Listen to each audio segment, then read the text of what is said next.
د ورو سوال کړی دی چې موږ سره دیره کې یو کس دی او هغه د یو ملګري په باره کې وایي چې الله د ده دا لمونځونه نه قبلوي. دا قسمه خبره کول څه حکم لري چې یاره الله د فلاني لمونځ نه قبلوي؟ جواب د دې مسلې دا دی، ګوره د شریعت نه چې کومه خبره واضحه ده او واضحه شوي چې دا قسمه لمونځ الله نه قبلوي، لکه مثال چې رکن پکې پاتې شي، شرط پکې پاتې شي، یا داسې څه پکې وکړي چې د هغې سره دا لمونځ باطلېږي، نو دې باره کې بلکل ویلی شي چې دا لمونځ الله یو سړی د لمونځ وکړي او سجده پکې نه لګوي، قبلوي الله؟ که شک یې نه یې قبلوي، باید که شک یې دې مسله کې دا لمونځ خو الله نه قبلوي، دا خو واضح ده. که داسې منځه مبارک کې وګورو، لکه یو سړی دی د ماښام لمونځ یې مازدیګر په 4:30 بجې وکړو، قبلېږي نه قبلېږي. ښه یو سړی دی روجې نیولې ده او بیا د روجې په ورځ قصدن عمدن خوراکونه او څښاکونه کول، د روجې قبلېږي نه قبلېږي. دا قسمه خبرې چې د هغې بطلان او د هغې باطل کېده د شریعت نه واضحوي، د هغې مباره کې دا خبره کېدی شي چې الله دا عبادت نه قبلوي. خو چې کله د لمونځ کوونکی خپل لمونځ په دې طریقې سره وکړي چې ارکان پکې هم پوره وي، شروط هم پوره وي، او په ظاهره کې داسې کار نه یې کړی چې د هغې سره لمونځ باطلېږي،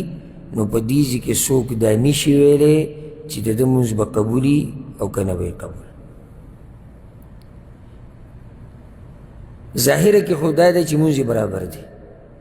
لمونځ برابرېده دا یوه مسله ده، د دې قبلېده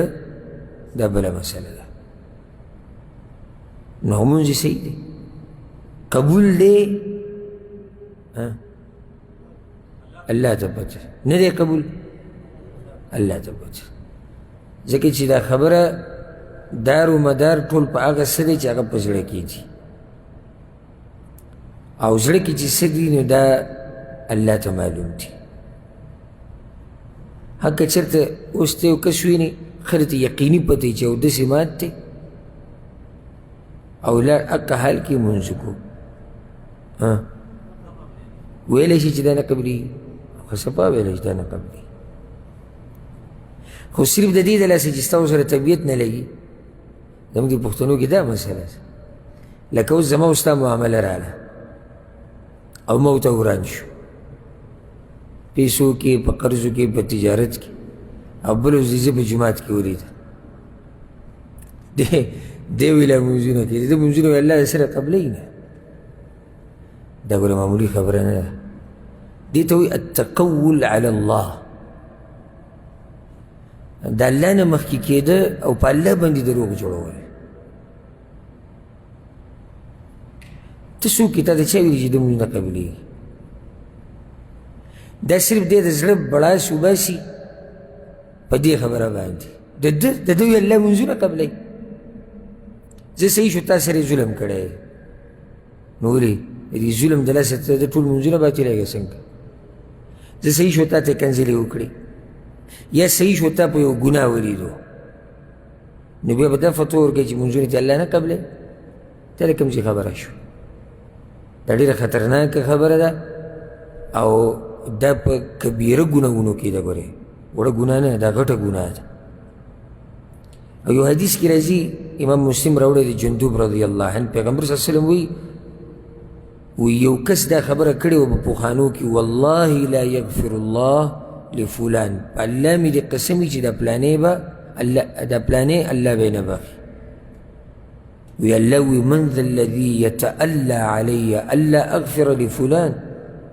دا څوک دی چې په ما باندې قسمونه خوري، زما په نوم قسمونه خوري چې زه به پلانې نه بخمه، فإني قد غفرت لفلان واحبطت عملك، هغه پلانې مې وبخو او ستا عمل مې ټول برباد کړو. نو د الله نه مه مخکې کېږئ، او کمې هغه خبرې چې د هغې علم د الله سره او الله ته واپس شي په یې ګوتې مه وایي، او د چا د زړونو فیصلې مه کوو چې د زړه به څنګه د نیت به څنګه د اراده به څنګه دا خبرې پرېږدئ په زړونو باندې الله علیم دی یو سړی دی کمی زیاتې به تي شوي لازم هر انسان نه کمی زیاتې کېږي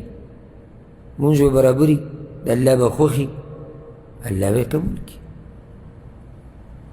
اوس که دا سړی راولګي ده سره روغه کړي بیا به مونځونه قبلېږي که نه بیا به قبلېږي نو اوس دا شرط ماته نه دی معلوم قرآن او حدیث کې چې څوک مثال کې د پلاني سره لکه د خالد سره وراني نو مونځ یې نه قبلېږي